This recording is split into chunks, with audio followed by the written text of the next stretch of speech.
It was about 11 o'clock in the morning, mid-October, with the sun not shining and a look of hard, wet rain in the clearness of the foothills.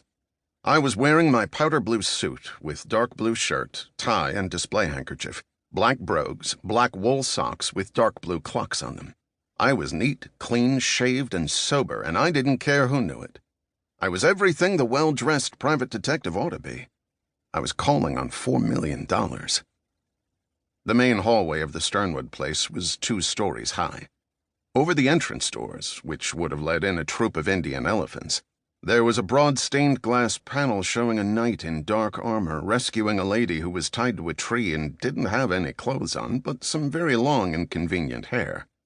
The knight had pushed the visor of his helmet back to be sociable, and he was fiddling with the knots on the ropes that tied the lady to the tree and not getting anywhere.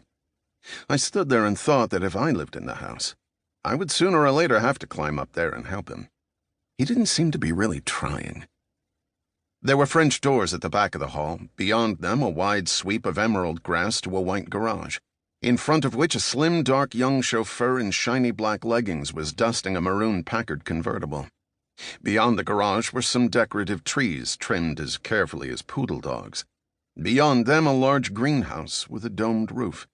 Then more trees, and beyond everything the solid, uneven, comfortable line of the foothills.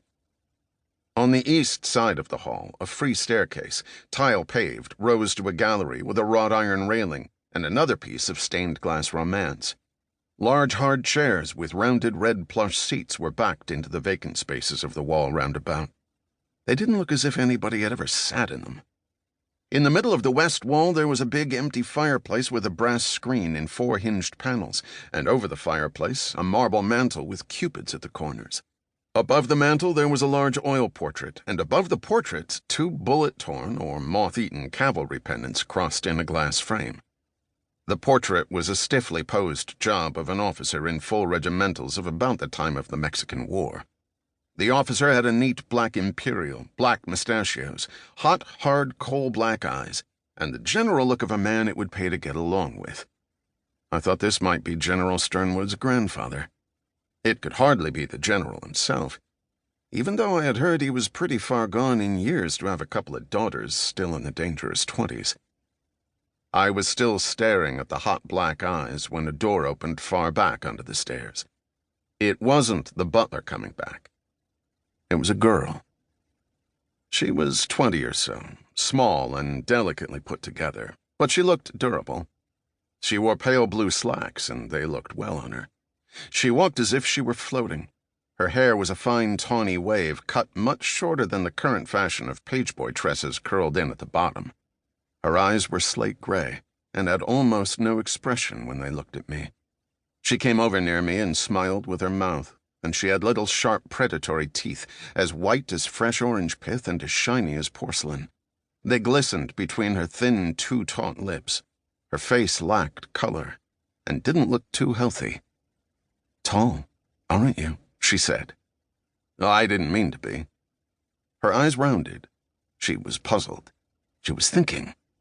I could see, even on that short acquaintance, that thinking was always going to be a bother to her. "Handsome, too," she said. "And I bet you know it." I grunted. "What's your name?"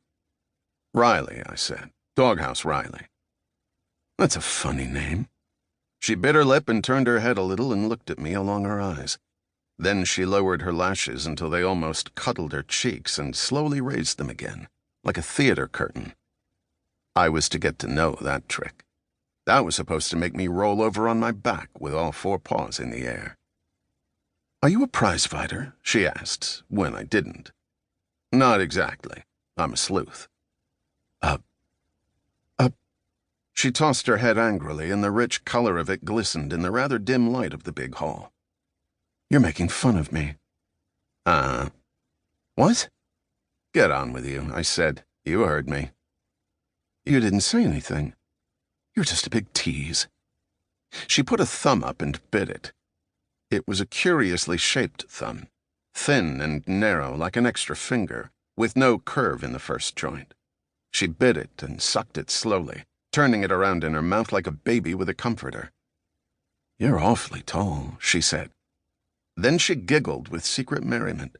Then she turned her body slowly and lithely without lifting her feet. Her hands dropped limp at her sides. She tilted herself towards me on her toes. She fell straight back into my arms. I had to catch her or let her crack her head on the tessellated floor. I caught her under her arms and she went rubber-legged on me instantly. I had to hold her close to hold her up.